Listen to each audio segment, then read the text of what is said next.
Hey guys, it's Mitch Brisker. Welcome back to Scientology, the Big Lie. And if you're new here, welcome. Glad to have you. Thanks for stopping by. Okay, so today we're going to continue on with chapter 23, Narconon Redux of Scientology, the Big Lie. Um, hey, okay, we'll do a little roll call. BOC buddy here? Yes, he's here. Good to see you. Thanks for stopping by. Okay, so we're going to continue on here, but I'm just going to tread water for a couple of minutes, just gas bag. So just go along with me. So the other day I mentioned my frustration with the desire to end Scientology abuses, why it seems to be have so much difficulty coalescing into a movement. Because it just doesn't, it's not really a movement. It's a bunch of disparate factions. And I think the reason is it has to do with community. You can't have a movement without having a community to support it. Of course, you can have a community without having a movement. The community in Scientology is made up of a whole bunch of different things and different people with different ideas. And it just seems to be so fractured and tribal that it kind of keeps Scientology. It keeps the desire to end the abuses. It sort of keeps it as a, you know, as it keeps it from becoming a movement. I keep relating this to my own experiences. I mean, in a way, I kind of grew up around protest movements. You know, I was kind of too young to remember it, but when I was a little kid, my parents used to drag me to ban the bomb rallies and marches, and I've seen photos of me at like 6 years old, hand in hand with some leaders of that movement. They'd always put the kids at the front of the at the front of the line. And then there was obviously when I was in college, there was the anti-war protest. And it wasn't just college students. It was, there was, priests and nuns and ministers and, wounded veterans who wanted to speak out about the atrocities that they participated in and that they personally witnessed. There was just people from across the board, but they weren't separate factions. They were very much a community that was polarized around one thing. And so really you have to ask, well, what is that one thing? Because in this quote unquote community, or even in the anti-Scientology movement, there's a lot of different things that people are pushing. Yeah, they're all valid. Scientology is very toxic to children. People have been abused. There's human trafficking. There's the financial crimes, there's the elder abuse, all these different things. But having been an inside observer and participant and an enabler of this just disfigured group known as the cult of Scientology, I can tell you that the thing that made them so strong, the thing that really launched their strength in the modern era, which is this era, was tax exemption. And that is the single most important thing that we can do to end the abuses. If we can get that tax, that status taken away, they lose so much power that then you can begin to really stop all these other abuses. But when you focus on those other abuses to the exclusion of their tax exempt status, I know because I did films. I traveled to DC. There's a chapter, you might have heard it, called Walk Out Like You Own the Place. I traveled to DC with Miscavige. I did videos with him. The church during the fight with the IRS, they formed a fake grassroots movement called CATS, Citizens for an Alternative Tax System. And the idea was to get rid of the IRS. So, Miscavige orchestrated 2,000 lawsuits against the IRS as an offensive move, and then the other, and on a different flank, he started this fake grassroots movement, which you don't really hear about. But I'm going to do some content on that. I mean, I've done a little because it's included in a chapter that I wrote. But this, you can look it up. It's on Wikipedia. Citizens for an Alternative Tax System, and it had some support in Washington. I mean, John McCain was behind it, and a bunch of other people. It's essentially a consumption tax. It's really a stupid idea, but and of course they weren't serious about it because as soon as they got tax exemption, Miscavige was like, I don't care about that anymore. The IRS can certainly. They're not our enemies anymore. They're our friends, and we don't fight with our friends. Okay, so that's my point. I'm just kind of I'm just kind of, letting some steam off about this because I really haven't figured out what to do about it. I mean, there's been a number of efforts to set up a website where you go there and you fill out a form letter and it would, you'd identify who your congressperson was. You could just do this yourself. I mean, I've written to my congressman. Um, yeah, what's his name? I can't even think right now. But anyway, yeah, I've written to him multiple times, and I've written to uh, my senator and the senator for California, and I've somebody suggested the other day I send my book to Jamie Raskin, which I'm certainly going to do.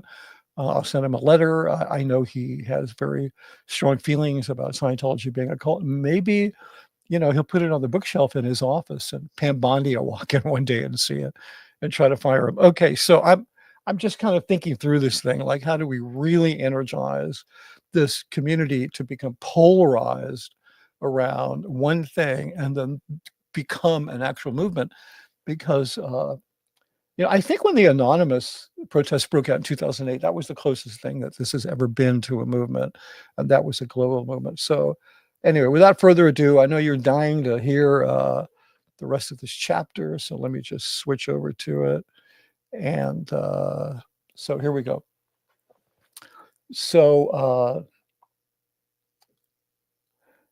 yeah, so we did a little tour of Scientology Media Productions. Oh, great. Paralyzed says, "Hey, Mitch. Hi, everybody. Mitch, I sent the color deprivation data to your Gmail.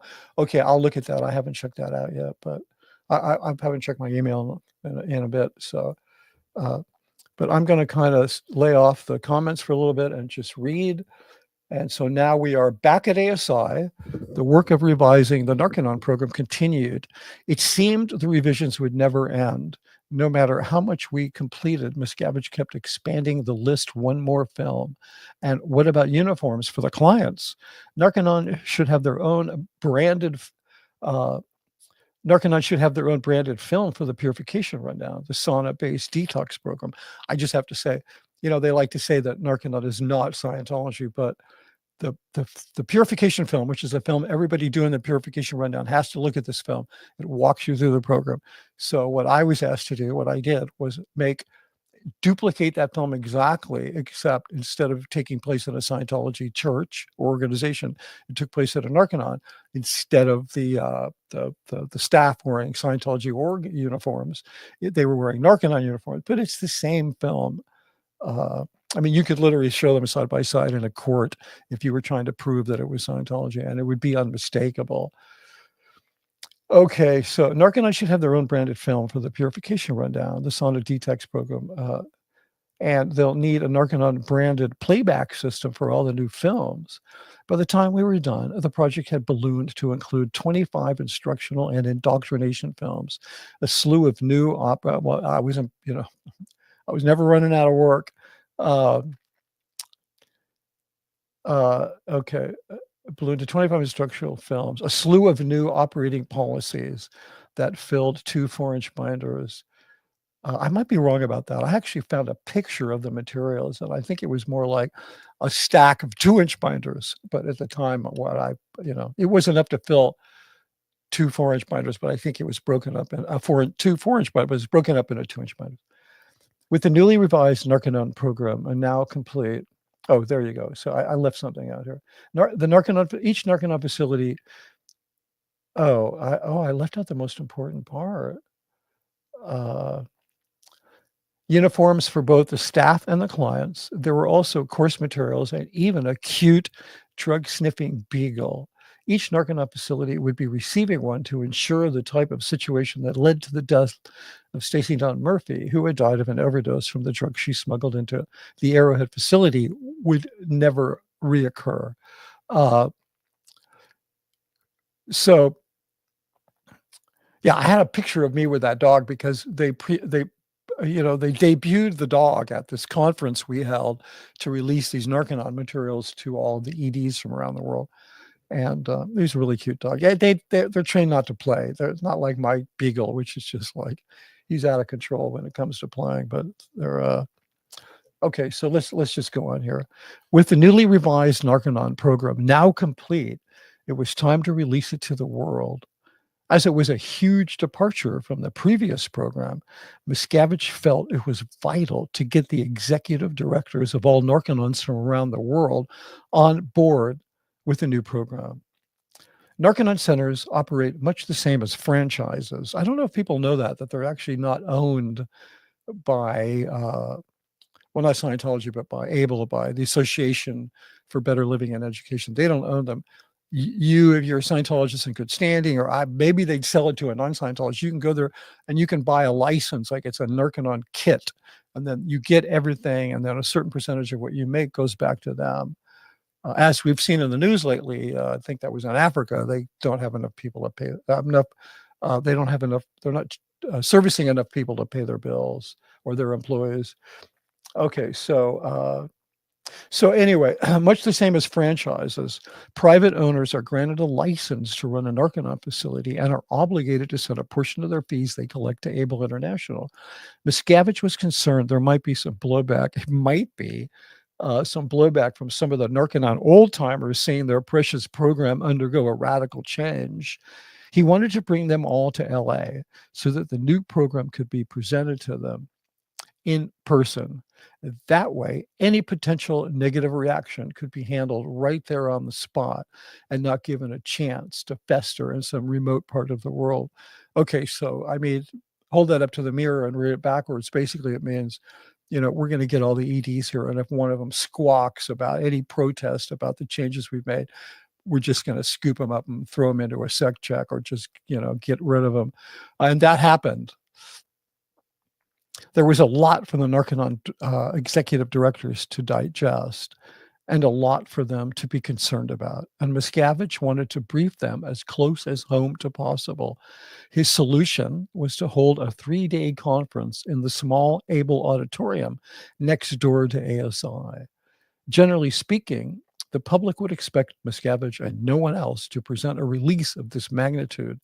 Miscavige explained that he could not do the briefing himself because Narconon was a secular organization and he is Sea Org, and therefore he can't be seen as being in charge of Narconon.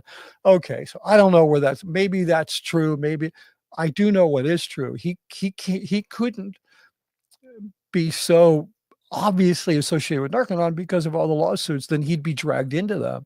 So, and Narconon is presented to the world as a secular organization. So then how could it be, and it's not Scientology, so how could the chairman of the board of religious technology, the self-entitled, what does he call himself? The ecclesiastical leader of the church, how could he be releasing Narconon to the world?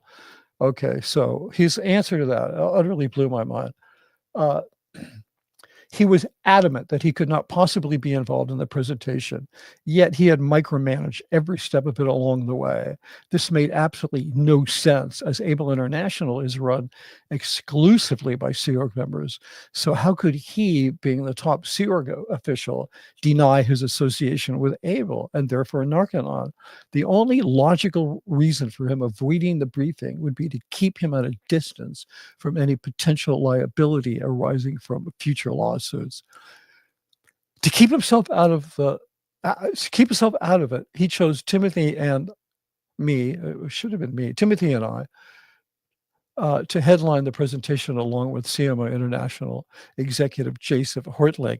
I start to name more names now because I said it in the preface to my book that I wasn't going to name names unless they were pertinent to the story, because if there's no reason to call somebody out, I'm not going to do it. But now we're getting into big players that are like Miscavige's oligarchs that kind of run the show today, that have replaced what used to be called international management. Me and Timothy, we did the presentation along with a guy from CMO who was involved in it, an executive, and an attorney they'd hired to author Narconon's new legal policies. An attorney who happened to be the top lawyer in the country practicing the field of drug rehabilitation. He was legit. They just lied to him. And who helped a number of major drug rehabilitation facilities navigate the tricky path leading to claiming outcome-based success. In other words, this attorney laid out what would have to happen for Narconon to be able to go from claiming an unsubstantiated 80% success rate. Oh God, I'm gone dyslexic today. To legitimately claiming that statistic, to legitimately claiming that statistic based on actual outcomes, which the attorney thought he could achieve. What he didn't know was that they were lying to him about their success rate. So yeah, let me just break this down for you real quick. Maybe it's in here, I don't know, but Narconon claims an 80% success rate, except something like 90% of the people who start the program don't even finish it. So they're saying they're only including people who finish the program, and they're only saying a year later, 80% of them are drug-free. So it's really just a couple of people. And if those people had done nothing, you're always going to, out of that number of people, you're always going to find a couple of people who are drug-free a year later because, yeah, I never went to Narconon. I got off of drugs. It comes a point where, you know, in any drug abuser, addict, whatever, I hate that word, life, where they just hit rock bottom. And that's the point where they go, you know, I'm not going to do that. They'll claw their way back up. Many people have done it. Uh, and so basically what he said was, if you do outcome-based studies, that means that you give the outside research organizations, you grant them access to your facility and you let them observe and watch, and you can show them these outcomes, then you'll have an outcome-based study, and then you can say all kinds of wonderful things. Of course, they never did that because they can't have outcome-based studies because the whole thing is a fraud. But so the purpose of the lawyer, which is just tell us what we need to do so we don't get sued again. And I know this for a fact because I spoke with him at length about all of this. Okay, so here we go.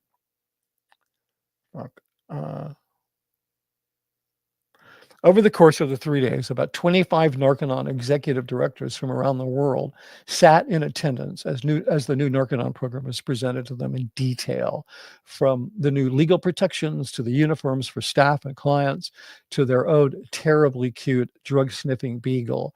As Miscavige had anticipated, there were grumblings amongst a few of the Narconon executive directors.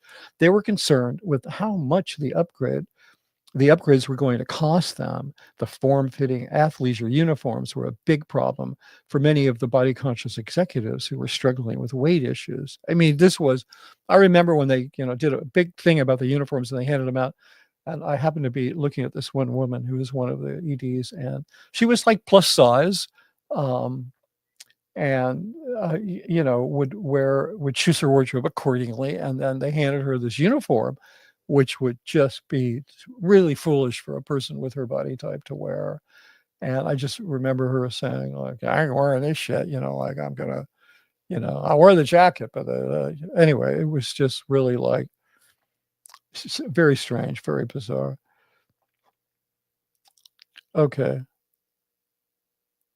Throughout the conference, executives who expressed their concerns would go absent for hours, as presumably they were being given extra attention by Miscavige operatives. So everybody was basically beaten into submission, except for one guy they just kicked him out. He's no longer a Narconon ED. And then there was this couple, I can't remember their names. They ran the one in Florida. I think they had 2 Narconons. And so then they were pressured to buy his franchise to keep his Narconon going. Things didn't end well for them, but that's a different story. Okay, here we go. By the end of the conference, all the Narconon owners were on board, with the exception of one who either bailed or was kicked out, the one I just mentioned, after which his franchise contract was picked up by another more loyal Narconon operator. Shortly after the Narconon briefing, with renovations still ongoing, we moved operations to SMP, the Scientology Media Productions, which is just down the street. I mean, it's like the test center is a couple of blocks from ASI. L. Ron Hubbard Way, where the complex is, the blue building, is maybe half a mile from there. And then another half mile from there is Scientology Media Productions. They're all pretty, they're all kind of clustered together. Okay, so there was plenty of space to work out of. We just had to dance around the plumbers, painters, and carpet installers doing their finishing touches. More and more, Miscavige's comments were focused on his primary reason for wanting to open the new broadcast facility. It was the reason he had alluded to earlier when he told me he was going to use the studio to fuck them up. That's a quote. Uh, to do this by creating a broadcast. Oh, he intended. Oh, sorry, to f them up, meaning flip the script on the negative press. He intended to do this by creating a broadcast version of the Scientology published magazine Freedom. Initially, the entire focus. I was up late hanging out in a strip bar getting drunk. No, I'm just kidding about that. But I worked last night very late, so I'm having a little difficulty focusing. Uh, the initial the entire focus of Scientology Media Productions was to take Freedom Magazine to the airwaves, transforming it into Freedom TV. I cannot stress how important this story is. This guy bilked Scientologists out of $100 million because he promised this broadcast facility that was going to really flip the script on all the negative press. And anyway, we'll talk about it afterwards because I think what I'm about to say is in here. Uh, Published since 1968, Freedom describes its focus as investigative reporting in the public interest. And some of it genuinely is because they need to trick people. Psychiatry, Scientology's favorite enemy and devil trope, was a common target of Freedom articles, as was the IRS and any other entity that had reported negatively on Scientology. It was essentially a mouthpiece of Scientology when it came pushing back against negative press. It was Miscavige's personal beer bottle that he would hurl at anyone he chose. Miscavige was convinced that once he had control of his own media outlet, branded as Freedom TV, he could level the playing field on the negative press, as though it was as simple as throwing the switch on your own broadcast media production facility. But for that to be successful, they would need a great deal more than just the capability to broadcast news and publish magazines. They need to have wait for it, audience that was interested in consuming their content. In that respect, Scientology Media Productions was and remains to this day a monumental failure. Its audience has never grown beyond members of the Church of Scientology who are mandated to consume its content. And I know that I don't have one of these, but they would send out the season like on blue paper. So it's sort of an official executive directive. It would be the program guide for the next season. And that went to every staff member and the public would read it. And you were expected to comply. You were being read it because this is what you were going to watch. And everybody would have to watch it. There's a lot of group pressure to watch all that stuff. And really, it's not it's a lot higher quality content than the Home Shopping Network, but it's really not very different. Its audience has never grown beyond members of the church who are mandated to consume its content. In fact, much of the programming on Scientology TV is intended to keep devotees indoctrinated into believing that Scientology is expanding and having a positive impact on the world. Freedom TV never saw the light of day. In fact, as of this writing, there hasn't been an issue of Freedom Magazine since 2019. The Scientology Media Productions broadcast facility, with its 24/7 stream of eye candy infomercials and faux documentaries, simply devolved into another element of Scientology's reality distortion field, intended to keep loyal adherents fixated on donating their time and money. Our first order of business at the new, yet-to-be-opened studio was to create more of those websites intended to impugn the character of Scientology's critics, commonly referred to as hate sites, slandering critics, or per Hubbard's dictates on the matter, attacking the attackers, was a favorite tactic of David Miscavige. In the case of ex-members who were speaking out, the information was culled from their auditing sessions, their counseling sessions, which they were told they were completely confidential, which is absolutely BS. They're not even, when you confess to a priest, it's between you and the priest. When you confess to a Scientology auditor or a sect checker, it's between you and them and the ethics officer and the case supervisor and the case supervisor's staff. And then God knows anybody inside who wants to gossip about you secretly. And then if you leave and speak out, it's just your fair game and all that information. They just put it out there. Uh, in the case of ex-members who were speaking out, the information was culled from their auditing sessions, given in a confidential setting, supposedly governed by priest penitent privilege. Oh, and by the way, that privilege belongs to the person who's confessing. It's just like, the covenant between a lawyer, attorney-client privilege. That doesn't belong to the attorney; it belongs to the client. They're the only one who can give it up. But in the case of Scientology, they give up that privilege, which is why I think legally they may have lost it. I don't know if legally they can claim that they're eligible for priest penitent confidentiality. Okay, let me just move on here. But mostly the information was composed of outright lies. For examples, critics were accused of having been sex workers, sex tourists, wife beaters, thieves, embezzlers, or just plain lazy and incompetent, disgruntled apostates who had been kicked out and were retaliating. Even as I was assisting with those sites, it never ceased to amaze me how, while characterizing ex-members this way, the church was admitting to having allowed such people to be members in the first place. I'm not the only one to bring that up. Some for decades, and some even ascending to top management positions. Ultimately, it was an admission that Hubbard's technology was utterly incapable of detecting such people, let alone curing them of their aberrations. To assist with this creation of the hate sites, a veteran journalist, let's call him R. Okay, so I said that I was helping with these, and I'm not trying to downplay anything I did, but because I was, really respected for being able to write and edit and all that stuff. They started handing me folders of printed out material that was the content for the hate sites, and just asking me to look it over and make edits. So that's how I really learned about a lot of these things and how they're done. Okay, so let's just call him R. This story is going to blow your mind. If you haven't heard it or read it or whatever, I was the first person to report on this. So R was who had formerly written for the Hollywood Reporter, whose digital and print editions were known for their decidedly negative bias against Scientology. So it was kind of like a little bit, oh, we've got this, ex-Hollywood Reporter writer. He's a very good writer, he's noted, this particular person, as a Hollywood Reporter writer.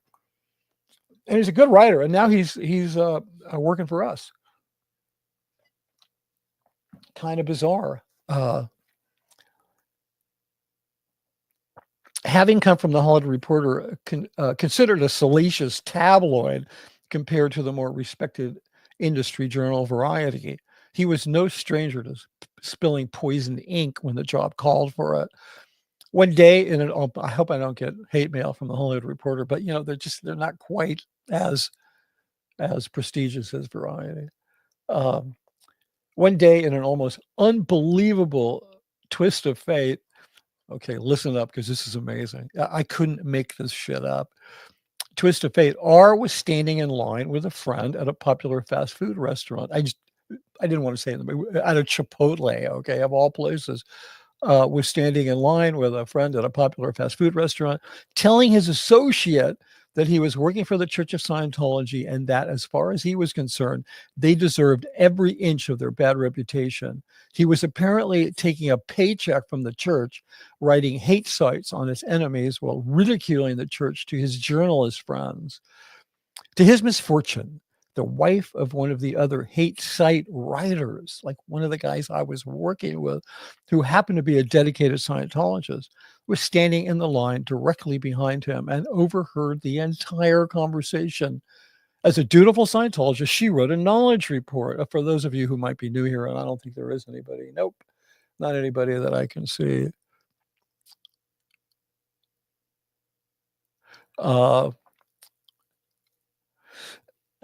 Let me just answer this one thing. So I don't know why this person said this, but Graham Webb said, when is this book going to ever end?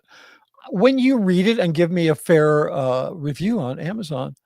If you're not enjoying it, just go do something else with your time.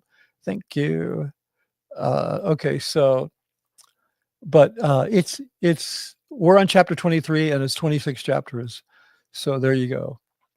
There's your answer. Okay, so R was okay, so oh no, I lost my page. You got to get this because it's really this is amazing. Okay, so then, to his misfortune, the wife of one of the other hate site writers, who happened to be a dedicated Scientologist, was standing in line directly behind him and overheard the entire conversation as a dutiful Scientologist. She wrote a knowledge report, which, for those of you who may not know, a knowledge report is part of what is expected of every Scientologist, because Hubbard said that you know, groups that don't police themselves don't last. So he got everybody policing themselves, and he wrote up a list of, I don't know what it is. It's over 20 reports on all different kinds of things. But the most serious, most common one is the knowledge report. So she wrote a knowledge report. The guy was subsequently investigated by the ethics department, where it was revealed he had a cocaine problem, and he had gotten fired from the Hollywood Reporter due to his drug use. The story only gets worse from there. Art was originally brought on board to write for Freedom, which at the time was located not far from SMP, Scientology Media Productions, in the Hollywood Boulevard headquarters of the Office of Special Affairs. Some months prior to first meeting R, I was asked to give a soon-to-be, this is a different person, soon-to-be onboarded journalist a tour of gold. I'll call her J. She had been working out of the Freedom office at OSA, and as the Freedom journalists, a handful of professional writers, none of whom were Scientologists, would be relocating to the SMP facility and taking on an expanded role on Freedom TV. Miscavige wanted the Freedom runners to tour all of Scientology's major production facilities: Gold, SMP, Bridge Publications, the Dissemination and Distribution Center, and the ginormous warehouse where all of Hubbard's writings and recorded lectures have been arranged in date sequence in an effort to make sense out of all the random material that comprises the so-called technology of Scientology. It's a bit like expecting 1,000 monkeys to type Shakespeare. That facility is known as compilations. Over the next few months, I got to know Jay a bit. She was Silicon Valley. She was a single mom who had survived a bitter divorce with a successful Silicon Valley entrepreneur, and had the most delicious way of stringing words together into meaningful and digestible prose. In other words, this person, I think, was the best article, PR, magazine, whatever writer that they ever had working for them. As I read Jay's work, I became aware of how gifted she was. In my estimation, the most skilled writer the church had ever hired to work on Freedom. As a result of having been introduced to Scientology at the higher echelon, given VIP tours, love bombed, and offered choice writing jobs, Jay only knew Miscavige as he wanted her to know him, an intensely dedicated, hardworking leader.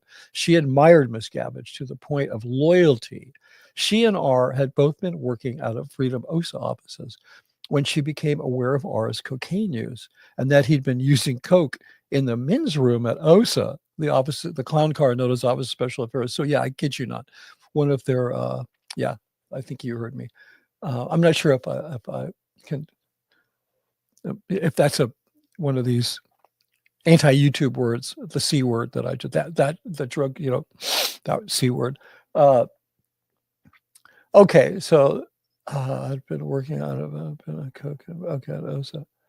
Okay, so he'd been doing coke in the men's room at OSA, and she felt obligated to rat him out to Miscavige. Like, she felt it was her duty to go to Dave and tell him, because these guys got treated really well. They didn't see any abuse, know about any abuse, and they worked they moved to SMP, and it's like such a beautiful facility that you'd think, well, that was part of Miscavige's visual love bomb. It's like visual love bombing. You walk in there and you're like, whoa, this place is amazing. Yeah, it was designed by one of the top architectural firms in the world. Okay, so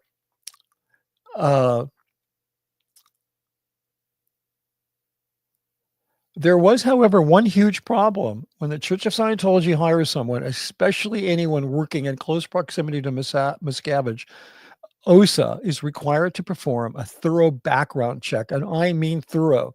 Scientology maintains great expense, scores of private investigators armed with weapons-grade investigatory tools dedicated to vetting individuals before they are allowed anywhere near Miscavige's lines. That's a shorthand for communication lines, but also includes any activity that might involve access to inside information that are slipped through OSA's vetting machine represented a colossal security failure that would most likely result in the entire 10th floor of OSA being assigned to the RPF, or at least severely reprimanded.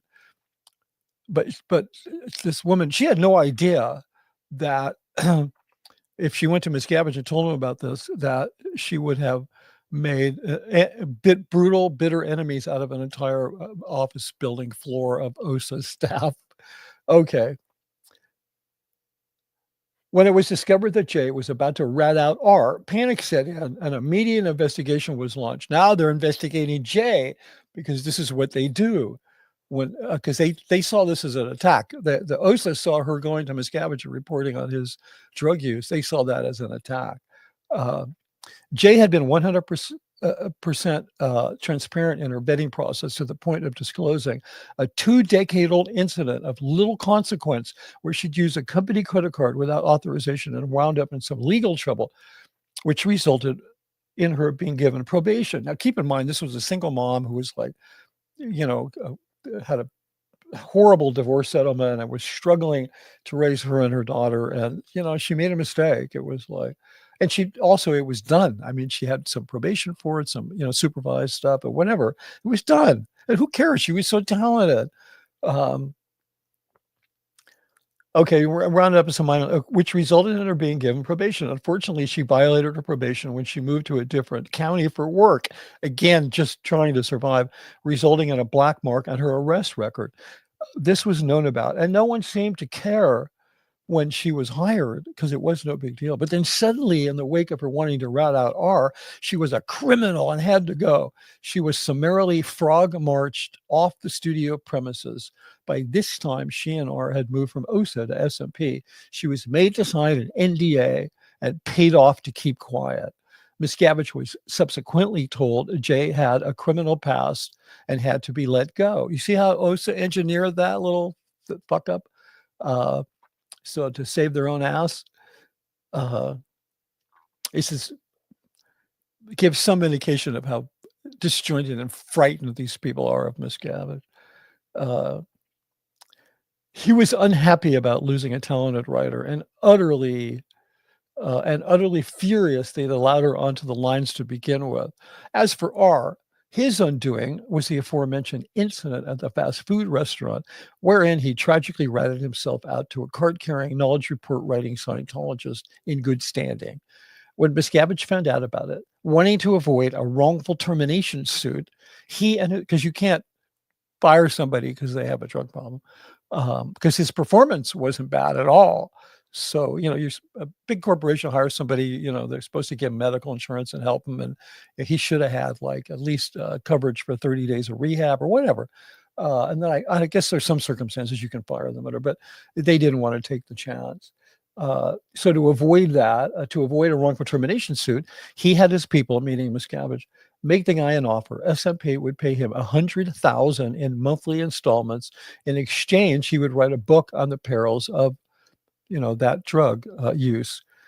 The church would own the rights to the book, and he was banned from ever setting foot on the property or ever discussing anything regarding the church or from bringing any litigation against them. Okay, so this is like a tactic that they also did this with the J person, where they paid her a lot of money to write a book, which they own. So this way they can say they never fired them, but also they're under contract to write the book to get the money. They're under an NDA not to speak out about it. So it's it's clever.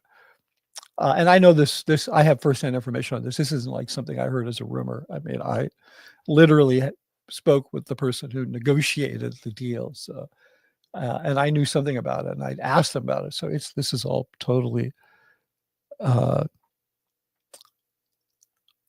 okay. So here we go. Okay, so where are we next? Okay, so he took the deal. I never saw him again, though I did hear he overcame his drug problem and is doing well. So yeah, that's one of the reasons why I'm not going to talk about these people, because they, there's no reason they're okay. I'm sure that they're fully aware of the abuse of Scientology by this time, because this was 9 years ago. By any measure, Jay deserved to be. Now this is I'm going to spin a little narrative here, and this is very important because it really shows the shift in attitude that I saw happen over the years.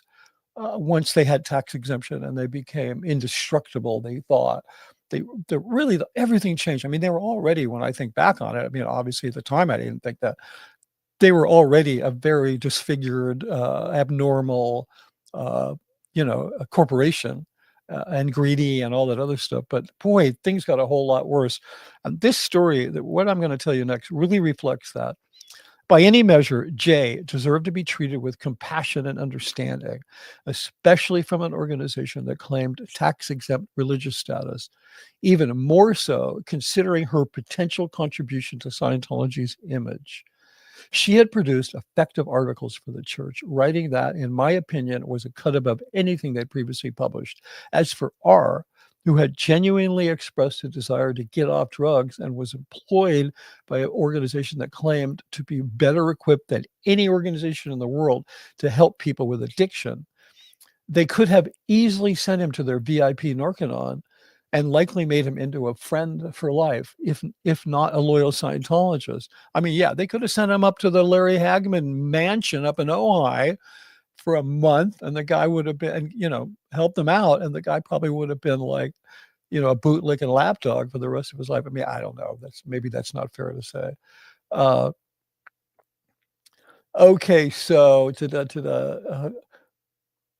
in the intervening time since I first arrived at Gold back in 1990, something in the way the organization dealt with pros had changed, and not for the better. Despite the fact that I had been an intravenous drug user who had a couple of youthful scrapes with the law, I was hired to direct Scientology's most sacred films. As a measure of how far things had gone awry, consider this. A few years after my arrival, Gold hired a professional audio mixer, a young man in his 30s who was on probation for involuntary manslaughter after his best friend died while he was driving drunk. A very tragic story. Rather than disqualifying him, Gold sought to counsel him to put his life back together again. While this was most certainly part of their cultish method of bringing a person under their control, it was also the right thing to do, the kind of thing you'd expect from a legit religious group. Their response was to help the guy. He did become a Scientologist, and he did straighten out his life and find some degree of happiness. Unfortunately, he died of cancer a few years later, which may have also been a result of his, may have been fostered a bit by his belief in Scientology. In another example, in the early 2000s, Gold hired another pro mixer who, among many other credits, I mean, this guy ran the music mixing department at Paramount for 20 years. So he was like not a nobody. Had been the head of the music mixing at Paramount Studio. I wrote that. I got to stop commenting on them. They hired him because the audio department at Gold could never figure out how to properly mix surround sound. It ain't that hard. And this guy was one of the top surround sound mixers in Hollywood. Like me, he too had been an intravenous drug user. And additionally, he had been an alcoholic. When Gold first approached him about working for them, he was severely depressed, had begun drinking again and was on psychiatric medication following a failed attempt to cure his hepatitis C. Gold helped the guy to sort out his life, stop drinking, and no longer need antidepressants. They didn't make him get off of them, but they helped the guy until he was stable enough to not need them. He became a dedicated Scientologist and led the Gold Audio Department to a new realm of quality. Unfortunately, he died of liver cancer on December 22nd, 2019. He was a dear friend of mine. He's really a great guy. And again, he died. The cancer is weird. Two audio mixers, both of them with, severe personal problems and keep becoming Scientologists and dying of cancer. So why did Miscavige react so negatively to this to the single parent mom with a minor infraction on her arrest record, overlooking her spectacular work, classifying her as a criminal to be gotten rid of rather than someone worthy of help, as he had done with the two pro mixers at Gold? Her crimes were far less troublesome than the two mixers were, and her talents and willingness to put them to work for the church were already proven. Something had changed. Whatever sense of humanity and desire to help people I had experienced when I first arrived at Celebrity Center and then briefly witnessed at Gold years later, put aside that such assistance was partially motivated to draw people into a cult. I know that's hard to put aside, but I'm asking you to do that just for the principle of the argument. It had been expunged by a ruthless leader. David Miscavige had become so paranoid that something might dent his image that he would sacrifice people with the ability to play an instrumental role in shaping Scientology's image just because of the potential that someone would find out the person had made a mistake in their past and had a prior minor legal problem. But the worst wasn't the change in attitude that had ostensibly gone from, let's help these deserving people to get them the fuck out of here and make sure they can't sue us. The worst was about to arrive at Scientology Media Productions in the guise of Miscavige's establishment team. And with that, things were about to get a whole lot darker. Okay, that's the end of that chapter. And the next one is Scientology Media Productions. But anyway, let me close this up here and we'll do some. And again, if you have any questions or comments about the chapter or any of the information in it, please let me know. Okay, we're going to go back to the top here, see what we got. Love Food Kitchen. Hey, good to see you, man. I thought I was never going to catch a Brisker live again as they're all so late for Euro timing. So happy to see this a little earlier. I had no idea you were in Europe. I have to say, I had a lot of requests. What I did some German TV. I did the two top news magazines in Germany when my book was first published, when Scientology: The Big Lie was first published, and so then a lot of people I had a number of followers in Germany that were very invested and aggressive about watching anti-Scientology because they really hate Scientology in Germany. And they asked if I would do it around 2:00 because it's a better time for them. So I've been doing the last couple of these at 2. So I'm glad that worked out. I think I'm going to stick to that time when I can because it's kind of good for Europe as well. Okay, Anthony R. Mills Show. Hey, I've seen some of your content. I think you do some great stuff. Let me know if you ever want to have a chat online or otherwise. Great to catch you live. Wish you could get more than 8 people watching live. Well, yeah, I do too. I mean, that would be great. I'd love to grow a channel. I mostly want to get this down, recorded, because none of us know what the future is going to hold. I'm still working on the audiobook, but at least it'll be here with, my corrections and annotations, and, people can watch it. If they want to buy a book or buy an audiobook, they can do that. But at least, because I want all this information out there, I think it's really important, not to mention that it's been helpful for me. But yeah, so spread the word. I don't know what to say, Anthony. Spread the word. Okay, so BOC Buddy says, well, anyway, I think also the smallness of I'm not blaming anybody for it, but I think it's partially due to the way this community is fractured, because I was a while back when not long after I first appeared on YouTube, I was kind of singled out as being not reputable or somebody that shouldn't be listened to because there were some rumors flying around that I only did it for money and because I was never in the Sea Org. There was all this weird stuff. So, but whatever. I don't do content about that stuff. Okay, so BSC Buddy says, the tiny tyrant has TC in his pocket and a broadcast studio. You'd think they could produce something to get somebody besides the sheeple to watch. I don't think it matters what they produce. Nobody's going to watch it. I should probably pull it up. Maybe at the end of the stream I will. Because nobody, I'm kind of surprised that nobody from the, and I've pulled some of their videos down. I pulled one down about the preservation project. There's a really slick documentary. And I had Dylan Gill on, who, because he worked for CST and he's really very closely involved with it. The Church of Spiritual Technology, CST, they're the ones that run that program. But the videos that I got, I pulled them down I screen recorded them off the Scientology channel, the Scientology.tv. I encourage people, go and watch it. They're not going to get a stat out of it. You're not helping them. They don't require a logon. They don't capture IP addresses. They're not spying on you. You're not going to get space cooties. But creators, you might see content that you want to run with. And for protesters, you might learn, have a deeper understanding of how horrible Scientology is, which would help guide more effective ways to demonstrate against them.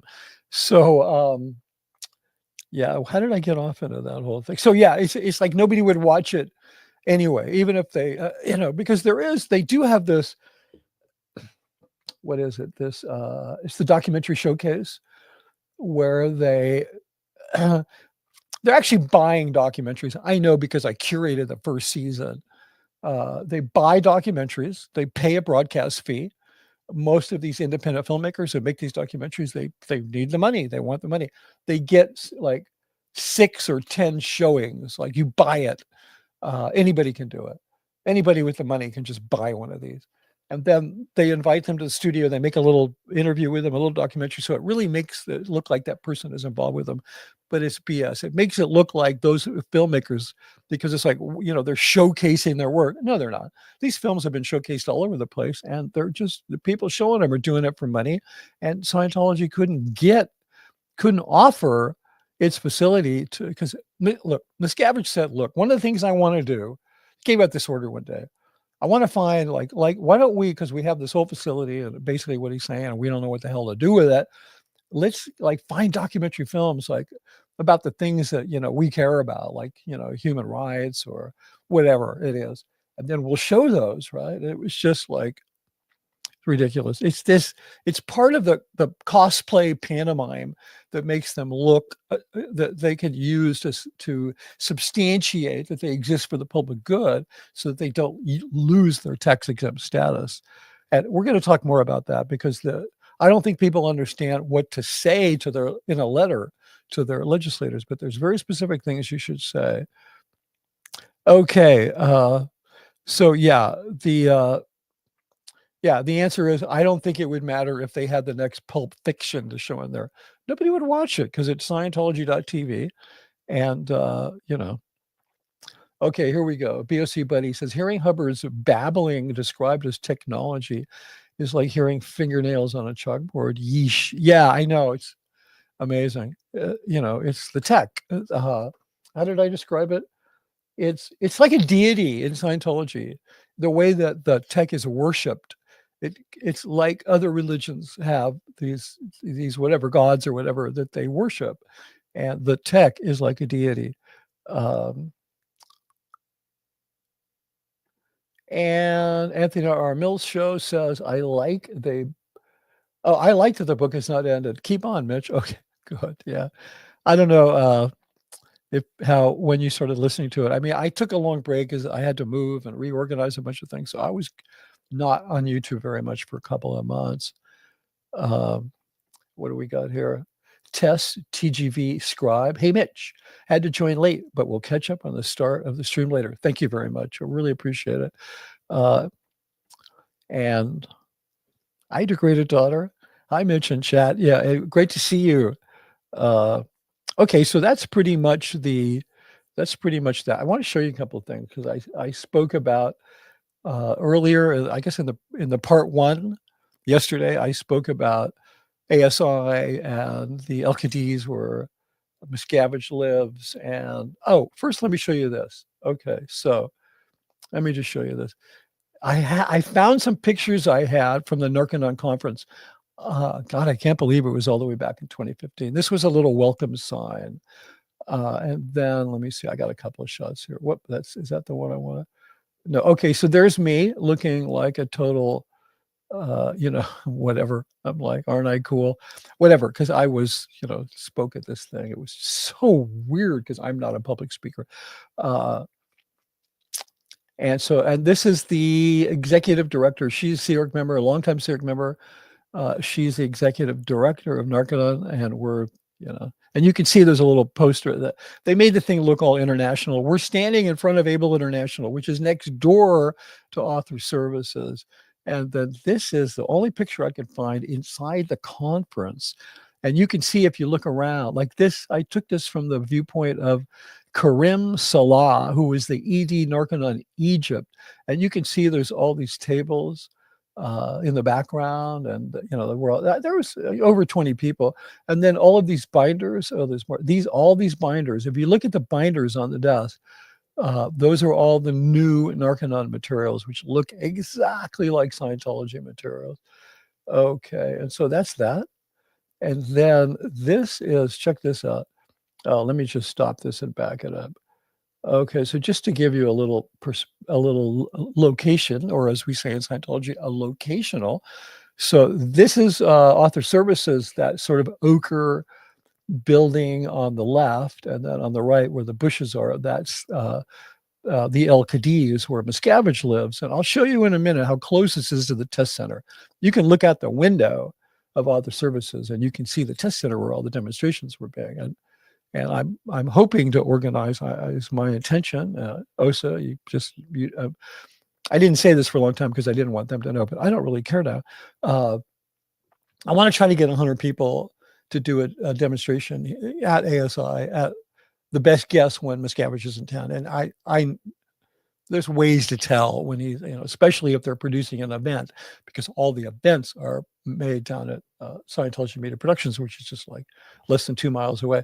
So and then this, if you see that driveway there, that's where the armed guard would be standing if he's there. And then down the street, the first cross street is Hollywood Boulevard. This is Sycamore. I happen to be by there. Oh, hold on. I happen to be by there for some reason, and I decided that I would stop by, and I looked across the street, and I'm like, oh my God, I'm on Sycamore. It's El Cadiz. So I thought you guys would get a kick out of seeing this. So yeah, they bought this entire thing for him and turned it into a fortress. It's a beautiful example of 30s Spanish style, Mediterranean style architecture, Southern California, especially Los Angeles architecture. But look at this. This was not like this. It was just, a really nice wrought iron fence you could look through, but they covered it with bushes or with these blinds, and they put up they made it into a fortress. It's like insane. I mean, look at this. It's like, and then you go to the end of it. There's another entrance, fortress, and then here's the end of the building. They've completely surrounded it with razor wire. So yeah, I thought you'd get a kick out of that. So I think there's one other. Hold on one second. One other thing I wanted to show you. Okay, so okay, here it is. Okay, let's try this. Author. Okay. Oh, I spelled that like. Let's travel to Author Services, shall we? Let's just take a little trip. Oh, there we go. Okay, so now we're on Hollywood Boulevard. Let me just zoom in a little bit. Oh, look, we have photos here. Oh, it's next door to LA Fitness, and that's the building. Okay, so there's Author Services on the right and Able International, where those pictures were taken that I showed you on the left. And you can see down Hollywood, but this is the view down Hollywood Boulevard from ASI. And it's half a block or less from, I guess this is just whatever. These are pertinent to the address. We don't care about this. So let's go back. So now, what are we looking at here? Can you see where it says Author Services there? So that's Author Services right about in the middle of the screen. And next door to the left is Able International. And then right behind it, this is the El Cadiz. It's a big compound, and they purchased the whole thing from Miscavige. I think there's a few, I suspect there's a few top ASI executives that also live there, but that's pretty lavish. And it's just like, Miscavige can look out his window and he can see the protests at the test center. And it's like, so what, as far as he's concerned? I mean, not to take anything away from those guys, but just having a bunch of people do that in front of ASI would be so threatening. They would not know what to do. So anyway, and then here, let's do this. They call it the information center, but it is also the test center. So there it is. It's that close. I mean, look, I can get them both on the same page here. Like you can see on the left, in the center of the screen is ASI, Able, and the LKDs, and then on the right is the Hollywood right here at the Church of Scientology Information Center. They're not that far. And then you have L. Ron Hubbard Way.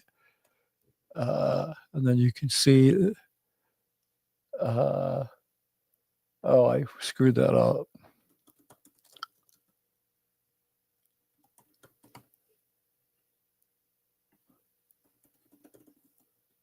Yeah, I could have prepared this ahead of time, but I'm too lazy. No, I was too busy. So there's, it's not that far. It's just like, just down the road. Like you could literally walk to all these places. And then Scientology Media Productions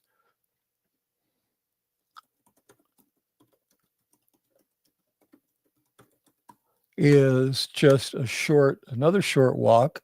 Well, it's not a short walk. It'd take you probably 30 minutes.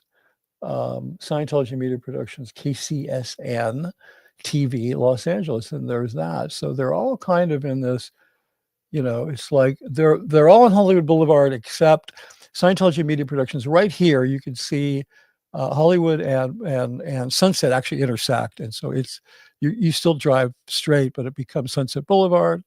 And there's some pictures of it. We can look at this. You may have seen some of these because I've shown a bunch of stuff. That's the studio. That's the entrance, main mixing. That is, what do they call this? That's, I think it's called Injust. I don't know. This is where all the footage comes in from all over the world and they organize it. This is, I don't know how they got this. It's a busy street. They must have closed it down. That's the part of the studio that was built in the 70s when it was KCET. Well, it was KCET up until they bought it. And there's reception. That's the reception area. Then this is the old original studio from 1918, the brick, which is just really lovely. It's just so sad. But this is just a lounge. This was the opening. I was at that opening. A lot of people said that they photoshopped these photos. They probably did Photoshop them to look better, but there was that many people there. It was really scary. But they had an entire flotilla of food trucks giving out like lobster rolls and shit for free. I don't know how many like people showed up who just wanted to get free food. This is a studio there they've never used. This is the main auditorium. I described a briefing we got from OSA's top legal coordinator explaining to all these people why all the accusations against David Miscavige were false. It happened in this auditorium. It's lovely. I mean, this is designed by like award-winning architects. You can do this when you have money, and they have money because they're tax exempt. That's the main thing that has to happen. They're never going to go down for being toxic to children. They're just not. They just need to stop being toxic to children. The way to do that is to take their power away. That's the control room, which is run by outside broadcast professionals because no Sea Org person has the experience or can figure it out. This is the most complicated part of a broadcast facility. This is actually everything going out. This is one of the editing bays, unbelievably nice looking. I mean, I had people visit me there who were like professional editors, and they were in Hollywood, and they were like, "Holy shit!" Because their bays aren't this nice. But so much of it is for show. I mean, Miscavige spends a ton of money like this because, because it's for tours, like you show people. Oh, so then this is in the administration building above reception. This is where Freedom Magazine is produced, but there hasn't been a copy since 2019. But this is where all those guys work, the Freedom guys. They have a server, a big server, front gate. That's a look down the, oh, my office is, if you see on the right, on the left, we have a old, from 1918. On the right, we have a building that was built in the 70s. The second floor corner was my office at that building. Okay, and that's some just, a civilian shot from their car thing, but there it is. And again, I'm asking people, and I'm going to start streaming about this. If you're interested in demonstrating against David Miscavige, send me an email at Scientology@gmail.com. I'd like to compile a list of names because I'd like to get like 100 people, like a big deal. If I have to, I'll go to the city, I'll get a permit. I know how to do that. I might just say we're making a film. Maybe we're making a film. Yeah, we're making a film. I'll get a film permit. And, basically you can be on the sidewalk. You just can't block traffic or stop people. And there's nothing they could do about it. They couldn't call the cops. And, as long as everybody follow the law rules of, demonstrating. And I think it would be amazing because it's just like, this is where people need to see a crowd. So anyway, you'll be hearing more about that. So, okay, good. So that's that. And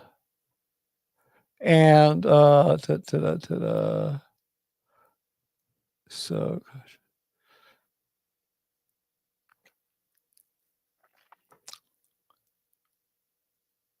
Okay, so here we go. BOC Buddy said the single mom had no extra money after raising her kid. The other two were single, so they had money to be sucked by Scientology. Yeah, exactly. Lepu Kitchen says, I adore watching Scientology Network. It's fascinating to study both as a study of the cult and as a study of beautiful, slick, if entirely intellectually empty programming. Thank you for that wonderful comment, because I was responsible for a lot of that programming. No, you're absolutely right. But yeah, I'm really glad to hear that if anybody watches it. I mean, you should freaking watch it. Okay, BSC Buddy said, glad you're staying safe in California. See you on the next chapter. Okay, great. See ya. And Peter Anderson said, last summer, Media 18 caught them with an open dumpster at ASI. He read off some of the titles of the boxes. Interesting. Yeah, I'm sure they were throwing away some interesting things. Yeah, here, I'm going to do something.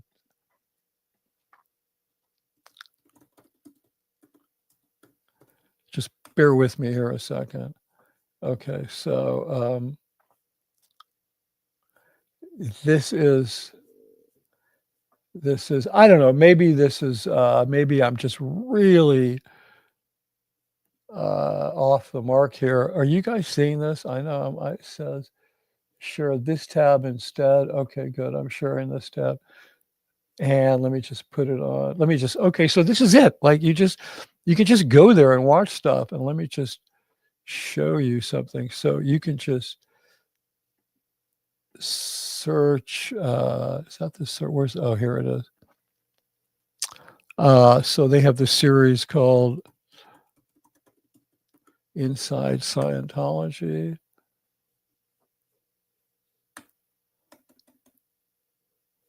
Okay, there it is.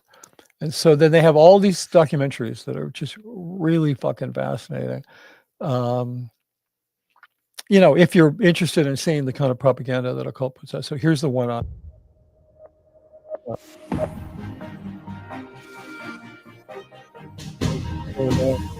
This is such a screw up, this logo. I mean, why is it so big?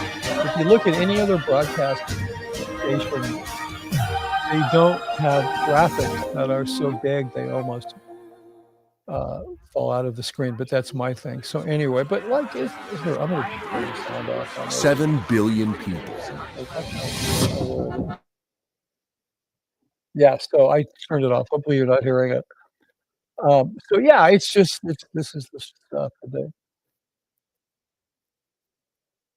So anyway, The question my whole point is, let me get rid of that.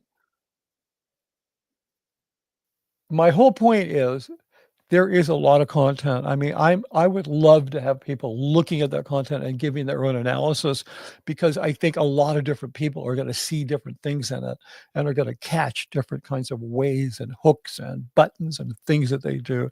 So I really, really strongly would suggest people to do that, because there's a lot of people, they're always looking for stories, the content creators, and like there's a lot of stories on that network. So basically, that's the thing. Does anybody else have any more questions? Because if not, we're going to move on. And so I'm probably tomorrow going to do I think I could make that chapter on Scientology media productions, chapter 26. That's the longest chapter of the book. It's longer than the Narconon one. And it's got some amazing stuff in it. Although I must say that and then there's a couple of short chapters after that, and then we're done.